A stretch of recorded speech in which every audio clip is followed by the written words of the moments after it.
Hi, so I want to talk about covert verbal abuse. And that may seem like kind of an odd phrase. How can you have covert verbal abuse? If people are verbally abusing you, it should be obvious, right? If words are coming out of their mouth and they're abusive, you should be able to tell. Well, not always, because sometimes people intentionally say things to keep you off guard and make you unsure, unclear whether they're being abusive. And you wonder, well, why would you want to do that? Well, when people are verbally abusive in a very angry, direct, hostile way and they're name calling you and putting you down, that has one effect on you. It has the effect of making you, for example, walk on eggshells. That's just one of the many effects of that type of abuse, of verbal abuse. However, when people are abusing you in a more covert way, in a way where you're unclear whether they're intending to insult you or put you down, that has different effects that are equally bad. So some of the ways that could happen, like let's say you are alone with someone and you put on some clothes and you walk out into the room and the person says, well, that looks good on you, but I could never wear that.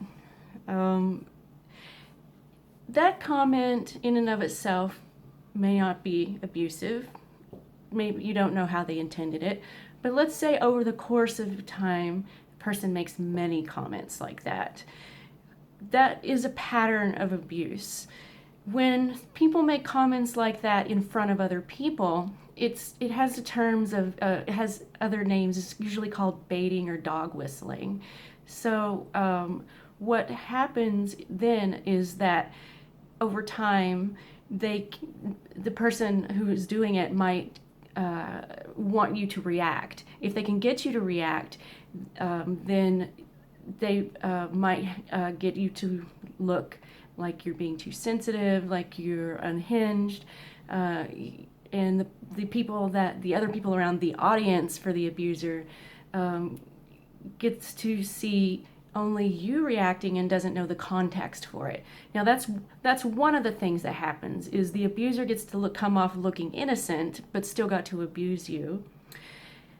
Another thing that happens is it's sort of a form of gaslighting. And so you're left wondering, am I being abused? And you start doubting yourself. You start not giving yourself the benefit of the doubt anymore. So that's how covert abuse is dangerous and why you should pay attention to yourself if you feel like it's happening.